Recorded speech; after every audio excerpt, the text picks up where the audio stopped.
उनको उतारा गया। PL-15 missiles, MAC-5 hunters with over 300 kilometers range.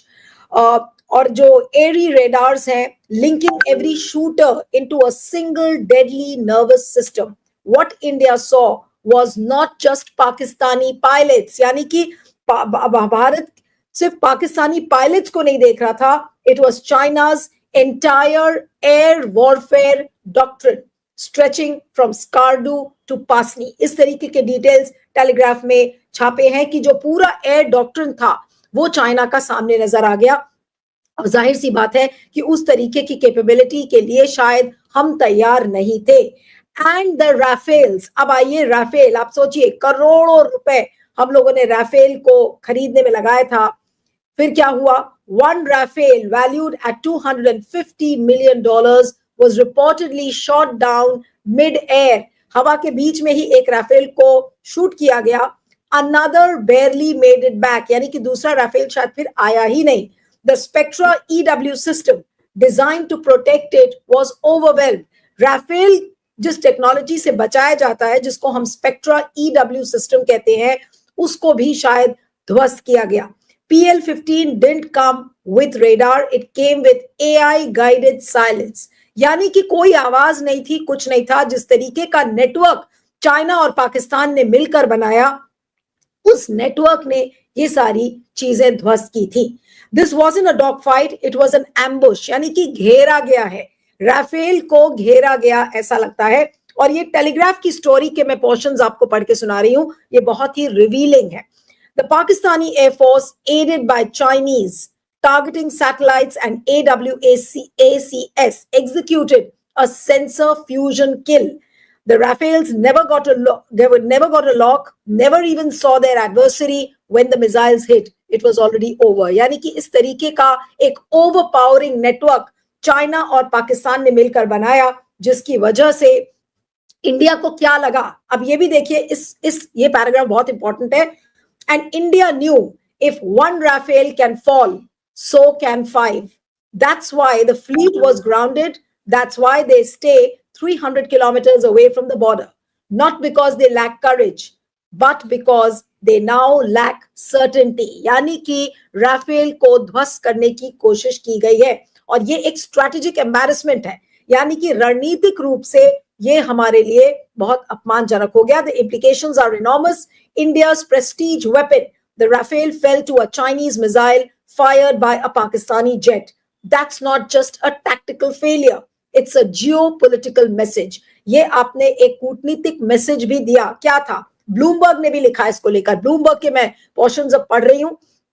Bloomberg wrote, This is a live demonstration of। अस्सलाम वालेकुम दोस्तों, भारत से ऐसी खबर आ रही है जिससे आपको यकीन ही नहीं होगा। भारत ने अपनी एयरफोर्स को ग्राउंड कर दिया है, सारे राफेल को ग्राउंड कर दिया। आप समझ रहे हैं ग्राउंड करने का क्या मतलब है, कि उन्हें अब यूज नहीं किया जाएगा। श्रीनगर पूरा खाली पड़ा है दोस्तों, अमृतसर से लेकर पूरा पंजाब खाली पड़ा है। अगर सीज फायर ना होता तो यकीन मानिए आज आपका जम्मू कश्मीर हो जाता, जम्मू कश्मीर आपका हो जाता है। क्या पता पाकिस्तान ने सीज फायर क्यों किया, लेकिन दोस्तों बड़ी वजूहत होती है जो हमें तो नहीं पता, लेकिन डिसीजन मेकिंग वालों को पता होती है। टेलीग्राम ने एक्सपोज किया है कि पाकिस्तान ने जब से राफेल गिराए हैं, पूरी भारतीय एयरफोर्स दोस्तों हिल कर रह गई है। बाकी की राफेल इन्होंने उड़ाए ही नहीं थे। जब पाकिस्तान ने इन पर वार करना शुरू किया, 6 इनके त्यारे गिरे, उसके बाद इन्होंने एयरफोर्स को ग्राउंड कर दिया है। पूरे जम्मू कश्मीर में एक भी आपको जहाज नहीं मिलने वाला, सारे के सारे उठाकर कन्याकुमारी ले गए हैं ताकि पाकिस्तान से बचाया जा सके। दूसरी बात यह है कि पाकिस्तान यहाँ से बैठकर अमृतसर और दोस्तों दिल्ली तक रडार से मॉनिटर करता है। पाकिस्तान को भी पता है कि इन्होंने यहाँ से राफेल उड़ाए हैं और वो लेकर चले गए हैं। पाकिस्तान ने ऐसे ट्रैप कर दिया था। टेलीग्राम के मुताबिक पाकिस्तान ने राफेल की पहले सिक्योरिटी खत्म कर दी थी, जो उसकी अपनी एक सिक्योरिटी सॉफ्टवेयर होता है उसे खत्म कर दिया था, उसका रडार जाम कर दिया था। जब दोस्तों इन्होंने फायर की तो पाकिस्तान ने फिर पलटवार करके PL-15 से वो ये गए और वो गए, यानी ऊपर नीचे। पाकिस्तान क्या कह रहे हैं, हम 20 गिरा सकते थे, 20 के 20 गिराने चाहिए थे, लेकिन दोस्तों 20 नहीं गिराए, ज्यादा गिराने चाहिए थे। हमारा तो दिल यही करता है कि पाकिस्तान उसे बिल्कुल एयरलेस कर देता, एयरफोर्स लेस कर देता। और देखिए यही वजह बनी है जिसकी वजह से भारत ने जाकर सीज फायर किया है और अमेरिका से रिक्वेस्ट की है। DGISPR के मुताबिक अमेरिका से रिक्वेस्ट की गई है और पाकिस्तान ने उस रिक्वेस्ट दोस्तों रिस्पॉन्ड किया है। कुरान पाक में भी ये कहा गया है कि अगर कुफार आपसे सुलह की कोशिश करें या सुलह पर आमादा हो जाए तो आप पर भी लाजिम है कि आप सुलह कर ले, फिर अगर वो चाल चले तो आप अल्लाह पर यकीन करें। यकीन मानिए यही आयत है जिस पर पाकिस्तान ने चलकर दोस्तों सीज फायर किया है। भारत ने हमें सीज फायर का कहा, हमने कर दिया क्योंकि हमें कुरान ने कहा है। बाकी इस वक्त हम कभी भी आपसे सीज फायर न करते, हम आपको ठोक कर अपना जम्मू कश्मीर सारा वापस लेने के काबिल हो चुके थे। Chinese Pakistani integrated warfare. Western analysts are stunned. French defense contracts are rattled. China, meanwhile, is watching quietly and smiling. The game has changed. अब गेम कैसे चेंज हुआ है ये समझिए। ये 2019 नहीं था। This isn't Balakot. ये टेलीग्राफ कोट कर रहा है, उसको मैं पढ़ रही हूं। This isn't 2019. This isn't Balakot. India now knows that any venture into Pakistani airspace invites a death trap orchestrated by J-10Cs, PL-15s, and Pakistani resolve. So they stay back, grounded by fear, blinded by radar, and humiliated by silence. The Indian pilots didn't fail from the lack of skill. यानी कि Indian pilots के capability में या skill में कोई कमी नहीं थी. He failed inside a battlefield he couldn't see, built by satellites, linked by sensors, and executed by machines. यानी कि एक ऐसा नेटवर्क, एक ऐसा जाल पाकिस्तान और चाइना ने मिलकर बनाया जिसको कि हमारे पायलट्स नहीं समझ पाए। और ये बहुत जरूरी है। In May 25, the game has changed. India's long nurtured dream of aerial supremacy, anchored in the purchase of 36 Rafale jets, backed by the mythical Spectra, EW suite, and decades of French engineering, came crashing down over Kashmir. It wasn't a dogfight. It wasn't even a fair fight. It was a doctrinal collapse, witnessed in real time by every military strategist across the globe. The Rafale was supposed to be untouchable, its technology unmatched, its pilots elite. But on that fateful day, it flew into a kill box it never saw and never escaped. The lethal kill chain, इसके बारे में बात की गई है, जिसमें कि J-10C, PL-15E जो कि 300 किलोमीटर के रेंज में थे, इन सबका जिक्र किया है। और इसीलिए Indian air force, why the IF is grounded, Indian air force को ग्राउंड कर दिया गया है। You don't see the Indian Air Force over Kashmir anymore. Why? Because every time a fighter lifts off, Pakistani radars pick it up. महंगे aircraft fighter jets हैं वो मुकाबले में नहीं आए और उनको ऑलमोस्ट ग्राउंड कर दिया गया है बोल के। तो ये जो है बहुत ही चिंताजनक बात है। और हम एयर सुपीरियरिटी की मान के चलते थे कि हमारे पास सबसे अच्छे फाइटर पायलट्स हैं और स्किल्ड पायलट्स हैं, टेक्नीशियंस हैं वगैरह वगैरह बोल के। लेकिन अब पता चल रहा है कि चाइनीज जो है वो हमारे से स्मार्ट निकले और पाकिस्तानी पायलट्स भी इसको अच्छी तरह इंटीग्रेट करके ट्रेनिंग से लेके यूज करने लगे और हमें चौंका दिए इस रिपोर्ट के मुताबिक। तो हमें गहराई से जाना होगा कि ये हमारी एयर सुपीरियरिटी सिर्फ पाकिस्तान के साथ हुई है या अगले जंग में चीन के साथ अगर कुछ मुठभेड़ होती है हिमालयास में या अरुणाचल से लेके लद्दाख के बॉर्डर तक, इतना तवील बॉर्डर, तो हम इससे कैसा जूझेंगे। लेकिन जान होती है जंग में। अगर आप इनिशियल पीरियड में एयर सुपीरियरिटी एस्टैब्लिश करते हैं तो ग्राउंड फोर्सेस मूव करना बहुत आसान होता है।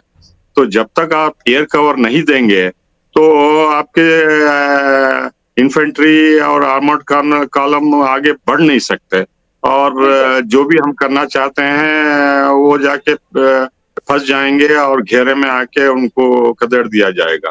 तो एयर सुपीरियरिटी क्योंकि न्यूट्रलाइज हो गई बोल के बता रहे हैं इस रिपोर्ट में, तो ये बहुत ही खतरनाक बात है और हमारे लिए नेशनल सिक्योरिटी के लिए बड़े सवाल उठाते हैं इस रिपोर्ट से। और हमें आज डीप पर जाना होगा कि क्या करना होगा आगे चल के, या ये मकसद था, यही पॉइंट था कि सीज फायर हमें मजबूरन एक्सेप्ट करना पड़ा।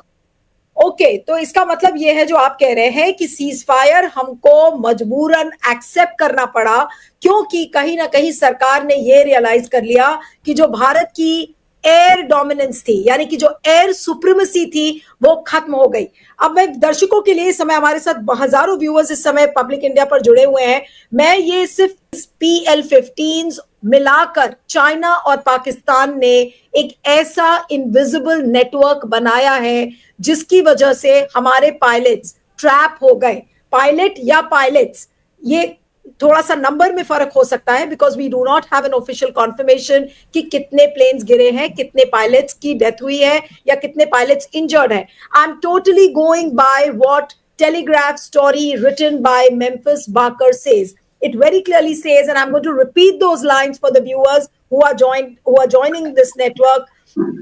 उसके मुताबिक Indian Air Force had been assembling for days nearly 180 aircraft concentrated on the Western Front. The goal was clear. Bharat ने ये सोचा था कि बालाकोट हम रिपीट कर जाएंगे, लेकिन ऐसा नहीं हुआ, क्योंकि चाइनीज J-10C फाइटर्स स्लीक और साइलेंट, यानी कि बिना आवाज करने वाले ये चाइनीज J-10C फाइटर्स थे।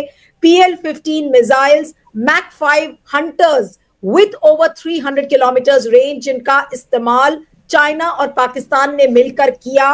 और जो राफेल था, राफेल जिसकी वैल्यू $250 मिलियन बताई जाती है, it was reportedly shot down. I am not saying this that the Rafale was shot down. This is a report of Telegraph which clearly says that the Rafale was shot down, and the second Rafale did not make it back. Means जो दूसरा Rafale था वो शायद गया ही नहीं। The Spectra EW system, अब इस system पर ध्यान से देखिएगा, Spectra EW system designed to protect the Rafale was overwhelmed, यानी कि जो एक लेयर जो राफेल को प्रोटेक्ट करने वाला लेयर था, उसको भी ध्वस्त करने की कोशिश की गई इस किल नेटवर्क द्वारा। और ये जो किल नेटवर्क है, इसको चाइना और पाकिस्तान ने मिलकर बनाया, और ये AI गाइडेड था, यानी कि आर्टिफिशियल इंटेलिजेंस से इसको गाइड किया गया था। सोचिए कितनी एडवांस टेक्नोलॉजी ये यूज की गई। और टेलीग्राफ की स्टोरी कहती है this wasn't a dog fight, it was an ambush, यानी कि घेरा गया। The Pakistani Air Force, aided by Chinese targeting satellites and AWACS, executed a sensor fusion kill, यानी कि ये टेक्नोलॉजी का इस्तेमाल करके राफेल को ध्वस्त करने की कोशिश की गई थी। लेकिन ये मैं टेलीग्राफ को कोट कर रही हूं, there is no official confirmation from the Indian Air Force, from the armed forces, or even from the government. There is no confirmation, इसलिए आप लोग अपने पर्सपेक्टिव से इसको लेकर बात कर रहे हैं। लेकिन ये जो स्ट्रैटेजिक एम्बैरेसमेंट, डिप्लोमैटिक एम्बैरेसमेंट, इसको लेकर हम लोग कल से बात कर रहे हैं कि भाई ये एक डिप्लोमैटिक एम्बैरेसमेंट है, एक स्ट्रैटेजिक एम्बैरेसमेंट है, सरकार ने इसको ठीक से शायद हैंडल नहीं किया।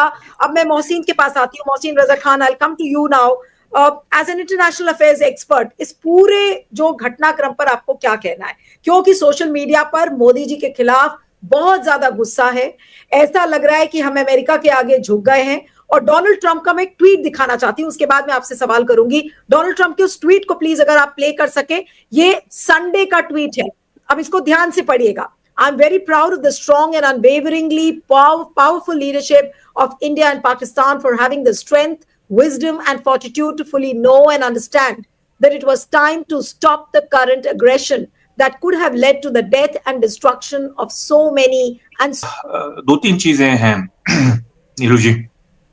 पहली बात तो अगर हिंदुस्तान जीत रहा था तो फिर हिंदुस्तान ने समझौता क्यों किया, ये समझ में नहीं आया बिल्कुल भी। अगर वाकई में ये सब सही था कि हम उनकी एयरफील्ड ध्वस्त कर रहे थे, उनके एयरक्राफ्ट हमसे कांप रहे थे उनके, तो फिर तो हमें अपना एडवांटेज प्रेस करना चाहिए था। तो कोई भी बच्चा भी 5 साल का आपको बताएगा कि बीजे नहीं हटना चाहिए था। कुछ समझ में नहीं आई बात, कुछ हजम नहीं हुई।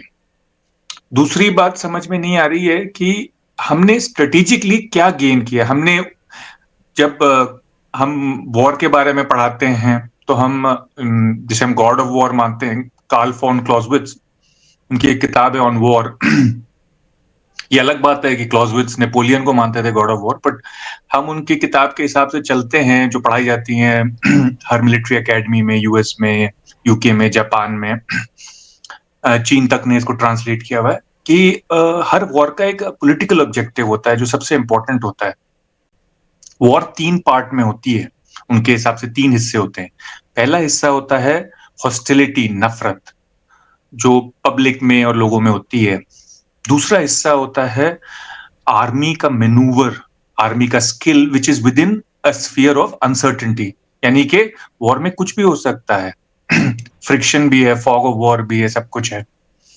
और ये नहीं कह सकते कि क्या मोड़ लेगी पहले से जंग और क्या चीजें होंगी। तीसरा एस्पेक्ट जो है वो है what is the continuation of policy by other means, यानी कि ओवरऑल एक प्लान का हिस्सा होती है वॉर कि क्या आप अचीव करना चाह रहे हैं। अगर ये अचीव करना है रिपब्लिक हैं हम, क्या ये फ्यूजी हैं या छोटा मोटा मुल्क है जो कि हम दूसरे मुल्क के दबाव में आके हमारे गोल्स अबैंडन करके ओवरनाइट एक्सेप्ट कर लेंगे कि ये क्यों हुआ है। ये it is a massive strategic setback, it is a shock not only to the citizens but militarily also it is a very big strategic mistake.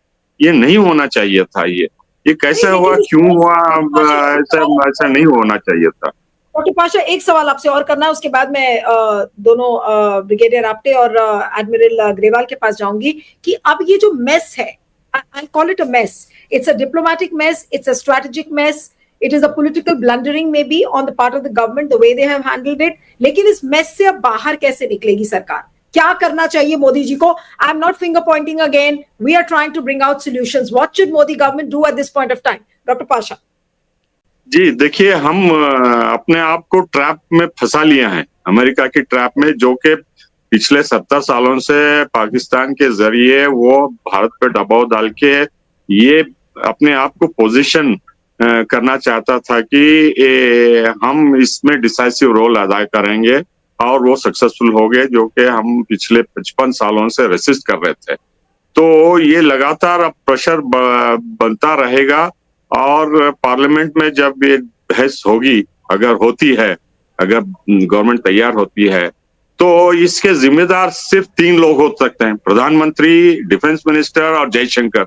इन्होंने 3 मिनिस्टर्स जो है अमेरिका के दबाव में आके सीजफायर एक्सेप्ट कर लिया, और इन तीनों के रिजिग्नेशन मांगेंगे मेंबर्स ऑफ पार्लियामेंट और अपोजिशन कि आप हमारी नीति, डिफेंस और स्ट्रेटेजिक पॉलिसी को इतना बड़ा नुकसान पहुंचा है, आप इनकेपेबल हैं and you are answerable to the Parliament and to the people of India. तो ये कैसे हुआ है बोल के जस्टिफिकेशन देना होगा। तो ये मामूली बात नहीं है कि आप कंसेंसस जो फॉरेन पॉलिसी, डिफेंस पॉलिसी और स्ट्रेटेजिक पॉलिसी में हम बनाए थे, strategic autonomy in our foreign policy, bilateralism as the motto of our foreign policy, so that others will not mediate और हस्तक्षेप नहीं करेंगे। और डिफेंस फोर्सेस में इतना इन्वेस्ट करके जब वो आगे बढ़ रहे थे, उनको सडनली ब्रेक लगा के धक्का देना और गाड़ी उलट पलट कर देना,